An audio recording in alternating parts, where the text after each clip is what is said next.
Greetings. Welcome to the Dragon Con Urban Fantasy Track author interview series.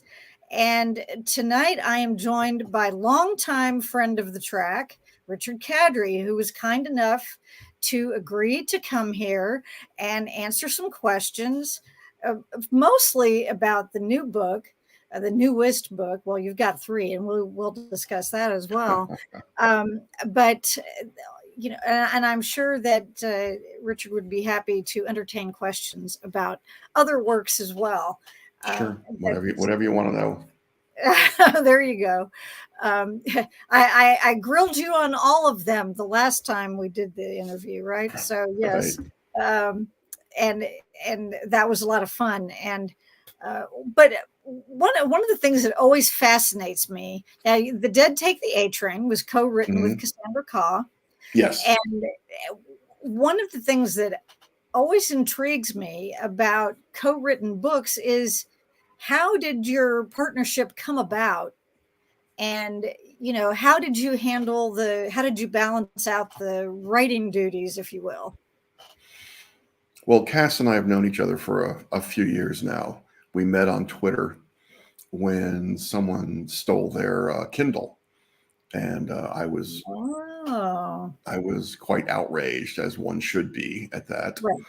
And we just started talking, and we, found out we liked each other's work and became friends. And over the course of that time, I don't remember who said it, but we just sort of said, let's try something together. And I had a very short, very spare outline of what became The Dead Take the A Train. And the two of us got together and just started adding to it, adding characters, fleshing things out. And then the rest kind of came in the writing. The writing itself got really complicated because we had no idea what we were doing. The original idea, and the what seems like a logical idea for a book like this, is we'd each take a chapter.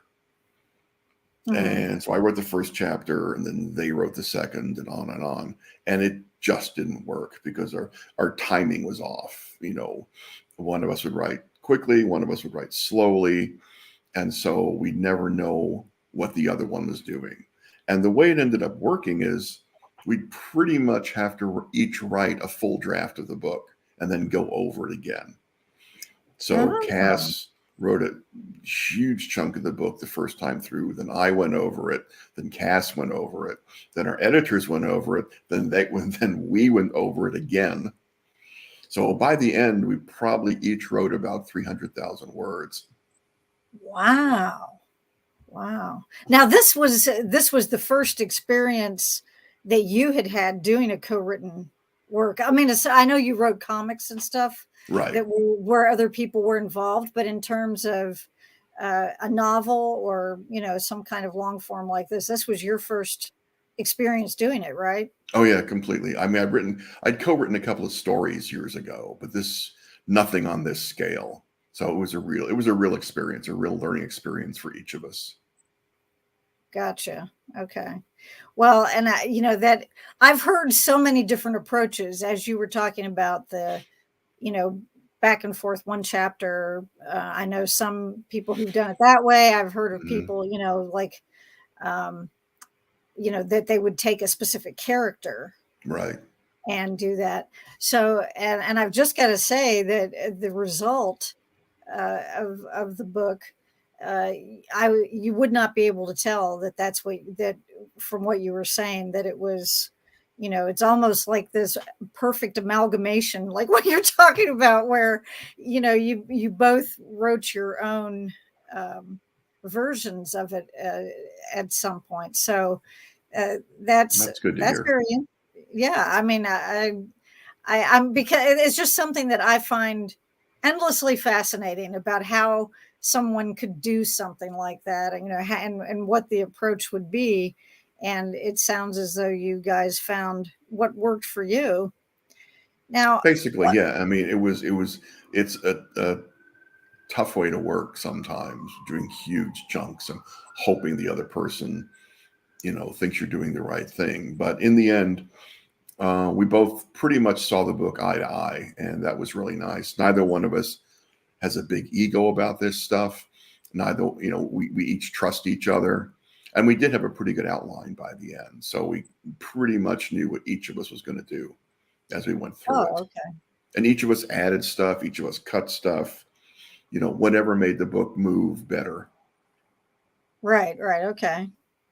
And I think you pulled that off really well too, because I felt as though it moved along. It didn't stall out. There was always a good No, element of good. suspense in it, I think. So, and anybody who is watching, hi, Kung Pao Kirby, who says hello to us. Hello. Well, yes, there we go. Hi. Uh, and if for just as a reminder, if anyone has questions that they would like to ask Richard, please post them in the comments, and we will get to those and be happy to include those. Now, something else about the book that, at least to me, I felt as though that it kind of rides the line between urban fantasy and horror. I think And so. and I want, what my question is that um, was this a deliberate approach, or was that just the way it ended up? I mean, did it just come about that way? It just came out that way. I think it leans more toward horror, but I think it has a Right. lot to do with urban fantasy too. And that's just the way it came out. I suspect the second one might veer more into horror than the first. Okay. Well, and that kind of makes sense, simply because what you're doing with the first book is you've got your setting from which these things kind of grow, or that Right. they happen, and that's a good setup for it. And to be honest, I will try, people, for those people who are watching this, or will watch it later, I will try not to give away any really, really big spoilers. Hmm. But yes, well, there will be a few, because frankly, one reason I asked Richard to do this interview is because I wanted to talk about the book with him, and I thought that the folks that follow the Urban Fantasy Track would be interested to hear about it, if they weren't already familiar with uh, the book before now, because it just came out beginning of October, correct? Yeah, it's just been I guess about a little over a month. So people who haven't read it yet, you are forgiven, but you need to go get it. You really should. And I thought that you were talking about the book moving along, and I brought up the fact that I thought the level of suspense was really good.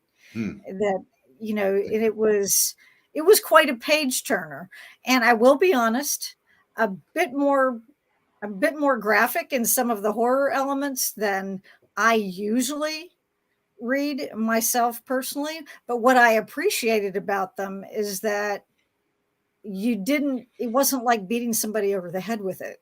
Yeah. I mean, it was like, okay, this happened, and it might be kind of shocking, but it doesn't mean it has to go on for pages. Yeah, You we know, don't. I it's- mean, gore is great. Gore is a basic part of the book because we're dealing with right. violent eldritch beings, but neither of us, wants to get ridiculous about it. This isn't a splatter book. It's a gory book, but it's not a splatter book, Right. and that was important to us. Now, what would you say that out of the characters, who was your favorite to write, I to mean, work? Julie's the obvious one. Julie's Right. a lot of fun. Julie is just a hot mess, Yeah. and we have more in common with our pasts than Mm. some people may realize. So, Julie, really for Cass too, I think Julie has a lot to do with each of us.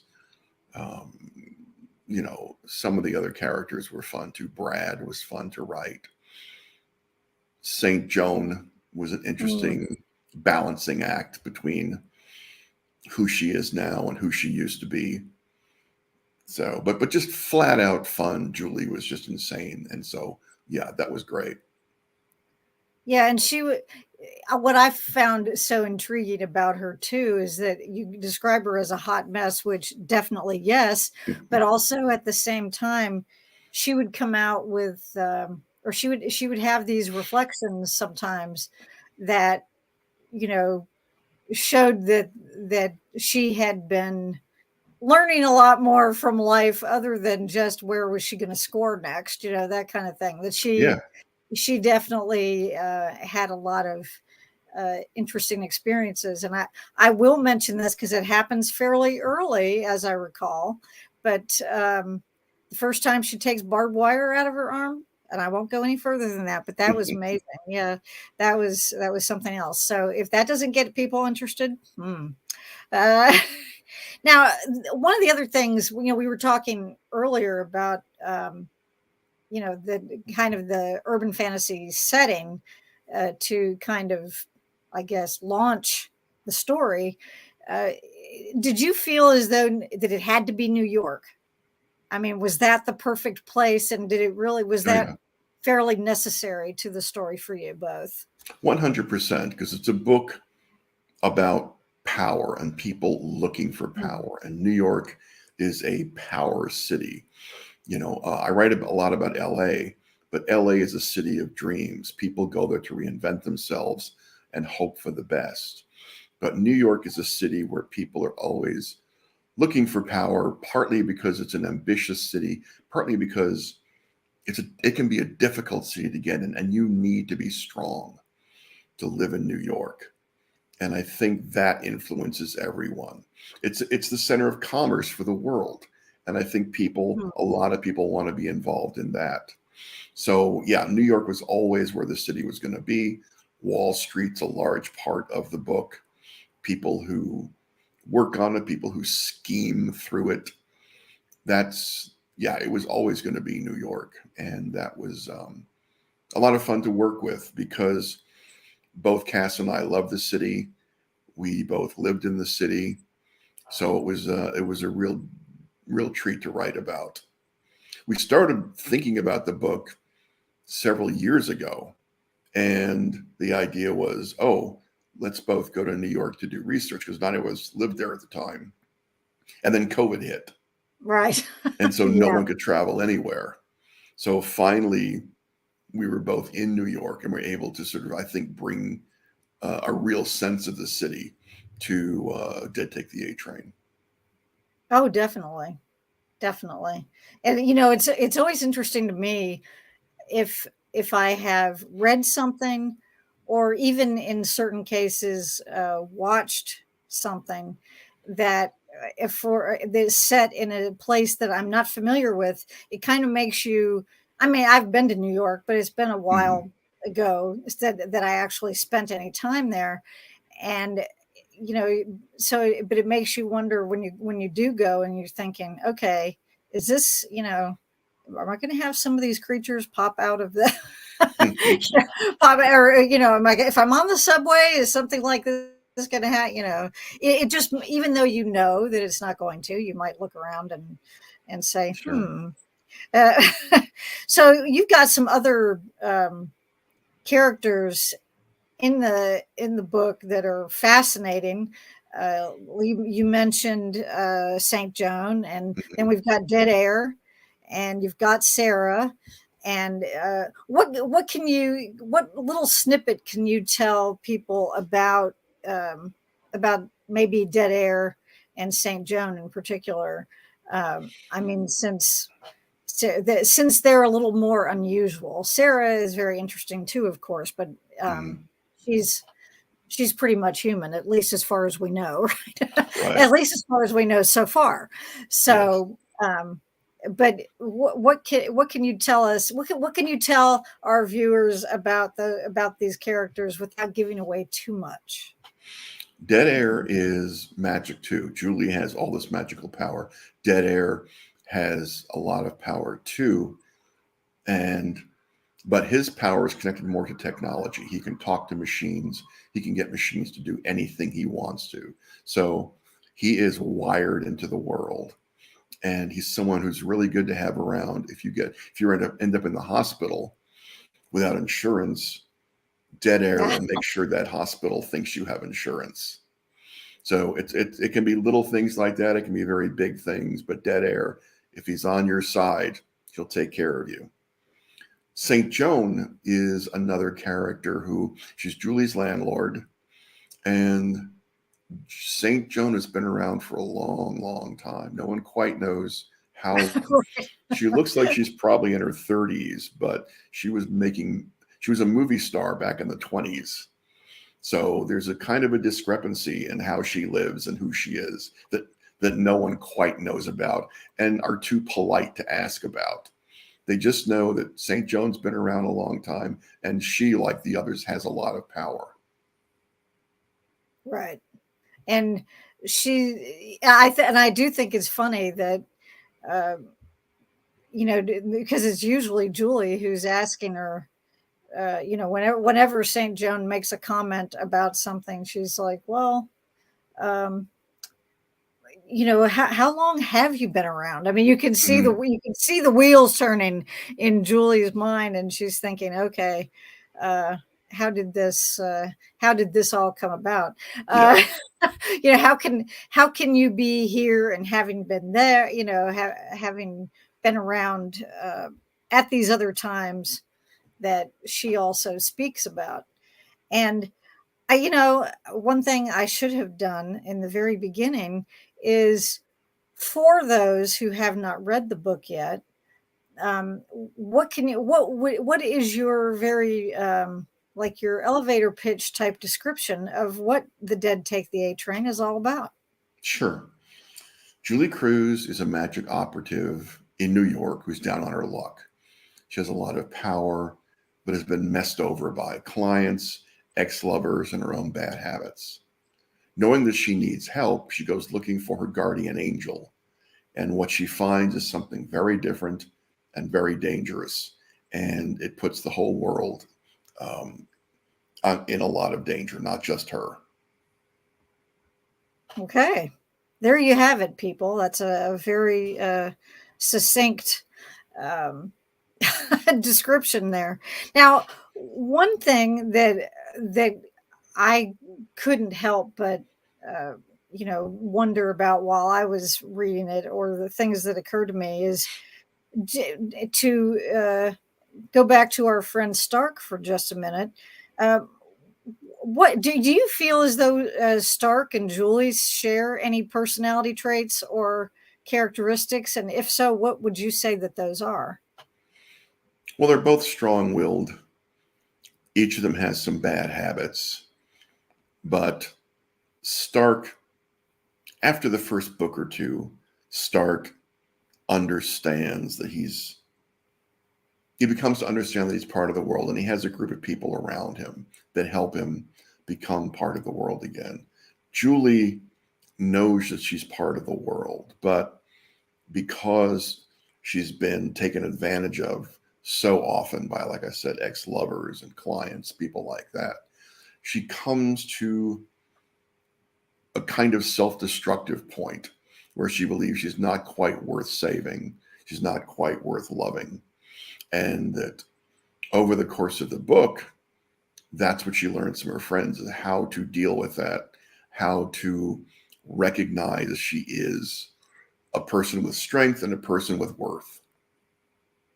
And she ends up having those three people, the ones I mentioned earlier, that would do anything for her. Yeah. And would stand by her. And she's, takes it, is surprised by this, kind of the way Stark is originally, that, wait a minute, now I have people I have to worry about besides just myself, and, all of that. So yeah, I get that.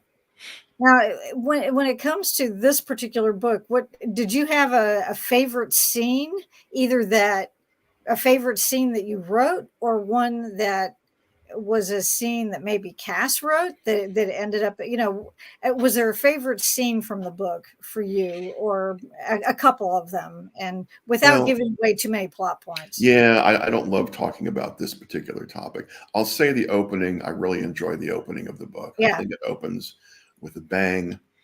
that is a good one. Yes. Yeah, I yeah, I don't really like talking about this. Okay. It Okay. gives too much away, and Gotcha. yeah, Yeah, I can understand that. So I know that we are lucky enough to be looking forward to book two. yeah. The year there will be a book two. Is there any kind of a target date for that yet that you're allowed to share, or like, even if it's something kind of vague, like, Probably 25. It'll be out probably in 25. oh, gotcha, okay, all right. So we have to keep keep our impatience in check there. Yeah. Now you had this book that came out, and I know Mhm. you guys went on tour for it and everything. But then you also had two other books come out Yeah. fairly quickly thereafter, and one was the Pale House Devil, Yes. and which I have not had a chance to read yet. So I am looking forward to that one as well. But what can you tell our viewers about that particular book? What's your elevator pitch summary on that one? The Pale House Devil is about two hitmen, also from New York. One is alive and one is dead. The live hitman kills the dead one kills the living. After botching a job in New York, they have to head west to get away from the heat. Um, Once they're in California, they meet someone who offers them a job to clear out basically a malevolent spirit in their house. But what they find is after killing the living and the dead and making a good career of it, they find something, a kind of cosmic horror that is neither alive nor dead. And so the two hitmen have to figure out what to do about that. And it will cost them their lives if they don't. And it's interesting that they have different, so they have basically different missions normally, and then they have to somehow come together and Well, no, they work very well together. They just have to figure out how to deal with ah, this one creature. No, they Ford and Neuland, close friends, they're very coordinated. They know pretty much what each other's going to do. So they don't have to there's no problem between them. oh, well, that's good. They have that going on, right? If you're having to take on the world, take on something to save the world, it's nice if you can get along. Let's face it, right? Exactly. Exactly. So, yeah. So, and that one, I'm sure was probably a lot of fun to write, Hmm. just by coming up with some.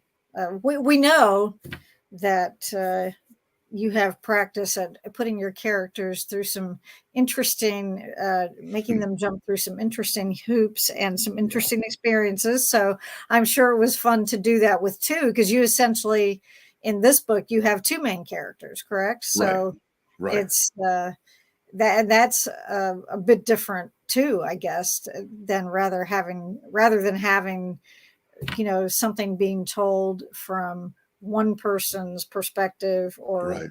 or point of view. So was that for you, was that the first time that you experienced that? I'm trying to think back through some of your other works. No, I mean a book like the um,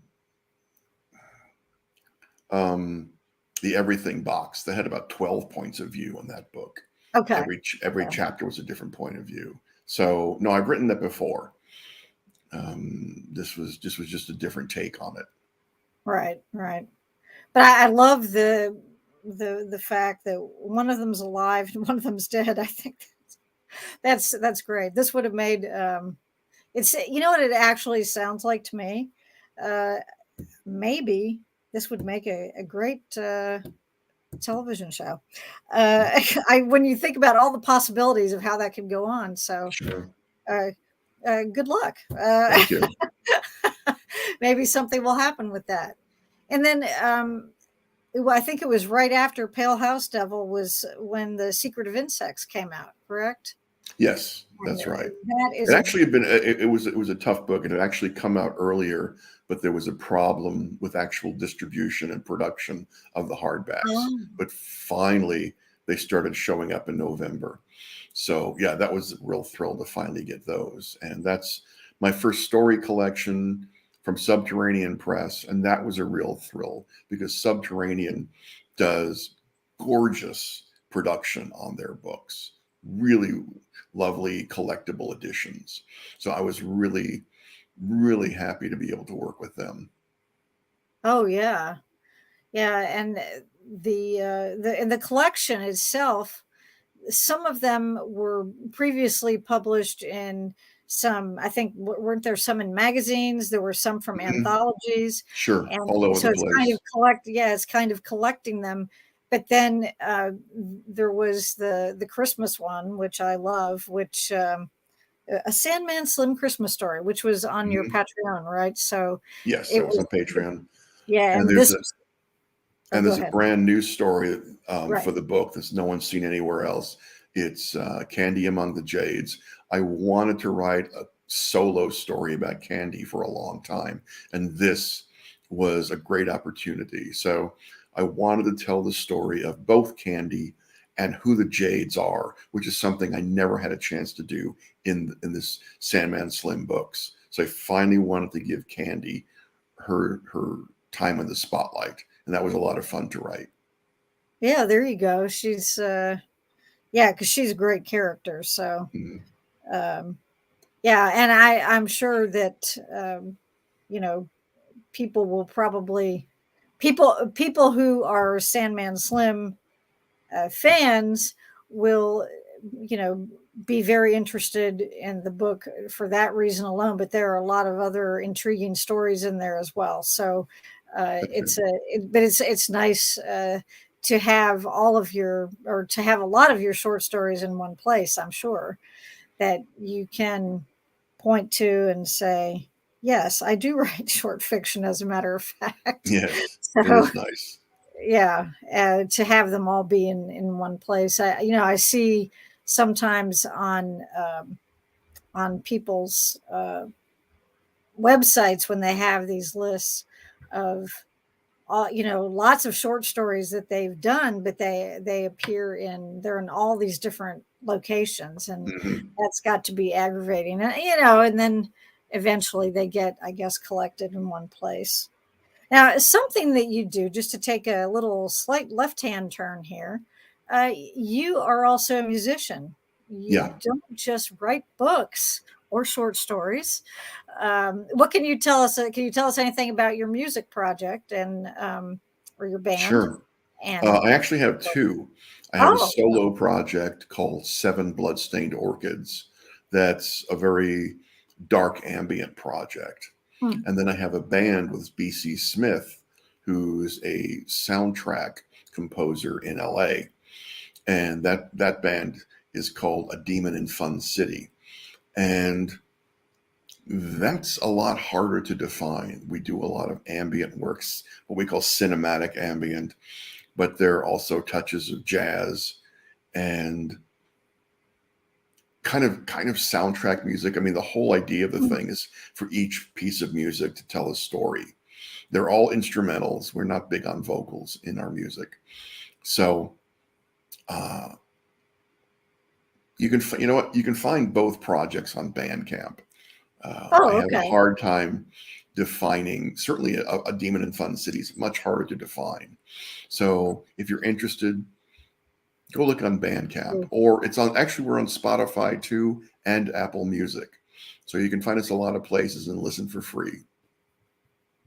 And you said bloodstained orchids, Seven Bloodstained Orchids seven is my bloodstained is my orchids. solo project. Okay, I'm going to put this up on the screen. Great. No, and somehow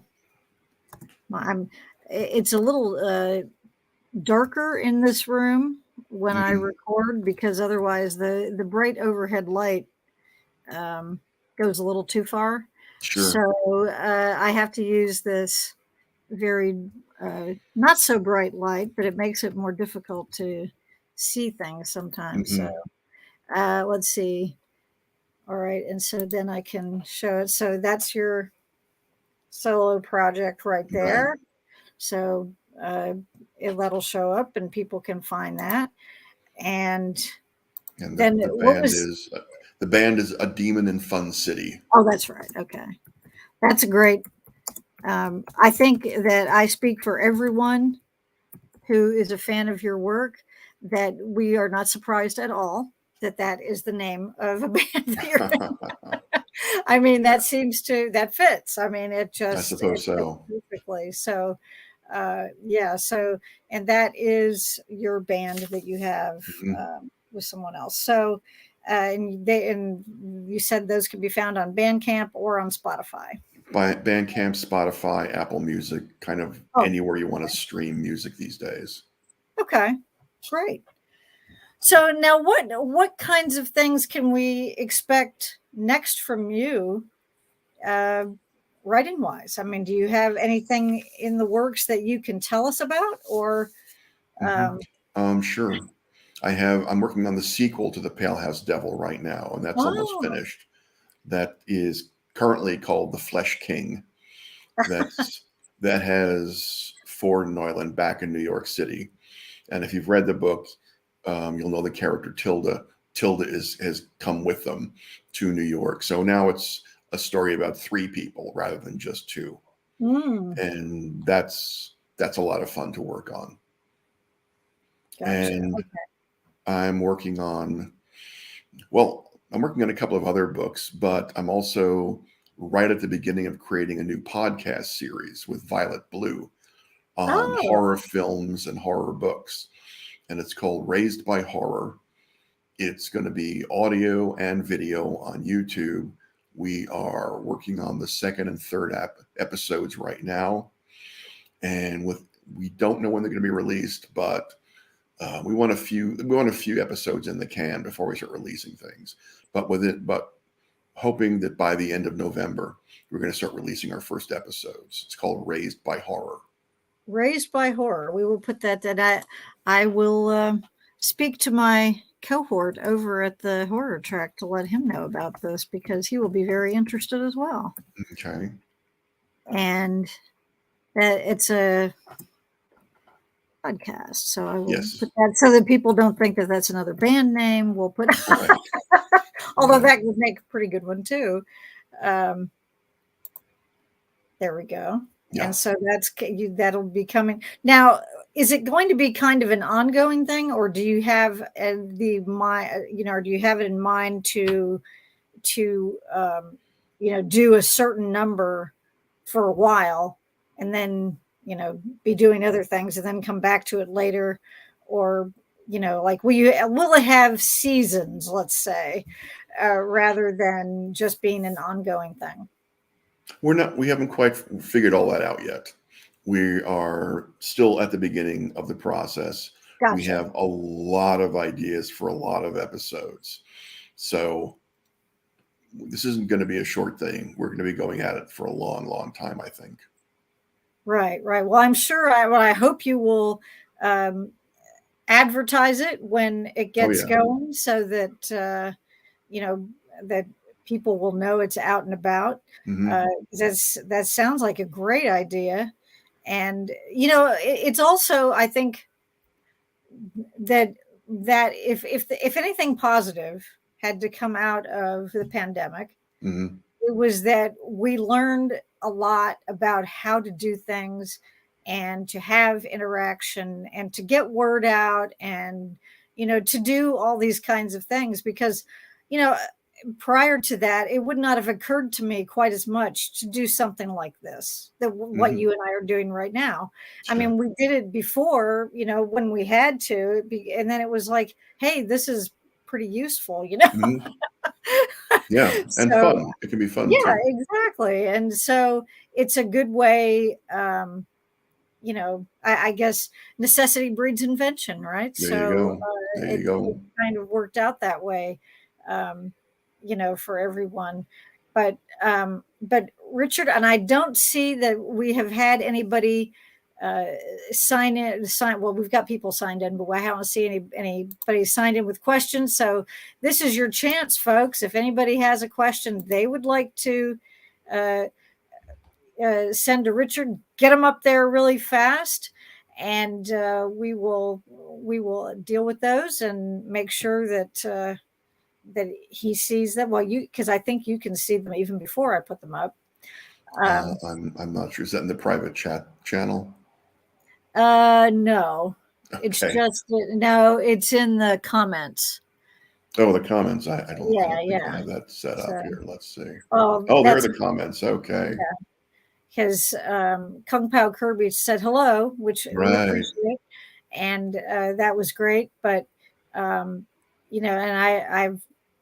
I really appreciate you doing this. I know how busy you've been, and I know that it's always difficult when there's a new release of a book because you want to give people time to have read it so that so they will say, oh yeah, I gotta see what this is all about, and then uh, but at the same time, it's hard to try to catch you when you're not Yeah. completely ragged out. I know you guys hit the advertising trail pretty hard there Yeah. We for the did. first couple weeks, yeah. And Yeah. then I think, didn't you have like a week off, and then you had to go leave again and do a couple of other things? So Right. Yeah. We had a few days off, and then we were back on the road again. yeah. Well, I do want to mention for anyone who is watching this who is maybe not aware of it that you guys have gotten a lot of accolades for the Dead Take the A Train, and congratulations. I mean, I know I've told you that on social media forums, but Right. not personally, and Thank I you. know that has got to be. Uh, you know somewhat satisfying let's put it that way Hmm. to have that kind of recognition, especially from places that you might not expect it to come from. um, Yeah, it's been nice. We got a lot of starred reviews from places like Publishers Weekly and I think Book Riot and some other places. So it was really gratifying that people seem to be liking the book a lot. right, and it end up in I think haven't I seen it on a couple of lists of the best fantasy of the year. A couple of um, those. yeah, and Amazon, I think it was like also an Amazon pick for one of the best books of horror books of October. right. Which is, yeah, I mean, come on. Could it have come out at a better time? I don't Yeah, know. So that was pretty perfect. But Richard, I thank you so much for taking the time to be here tonight. And I hope that you get some well-deserved rest, thank you. that it works out that way for you. And for any of our viewers, thank you for being here, for watching this, whether you are watching it now or watching it later on when you have time to do so. But I do encourage people to pick up these books and uh, enjoy. And you can always go and make comments on the video afterwards. And if you have, I'm sure if there's a if there is some kind of a question for you there, Richard, I'll make sure that you Good. that we get that on there. But Thanks. it's but thank you so much for being here. We do have a couple of things coming up next month as well here at the track YouTube channel. We will be discussing the audible drama Slayers at the Mm, beginning of December 4th. And then we were going to start our rewatch and monthly discussion of Lost Girl. And that will begin December 13th. So we will do that. We have some other author interviews coming up which I don't have set dates on yet. So, but those will be coming up next month and, thereafter. So, because, I just keep doing these things. So it's fun. But anyway, thank you so much, Richard. Thank you for everyone for being here. We appreciate it. And we will talk to you soon. Thanks. Bye, everybody.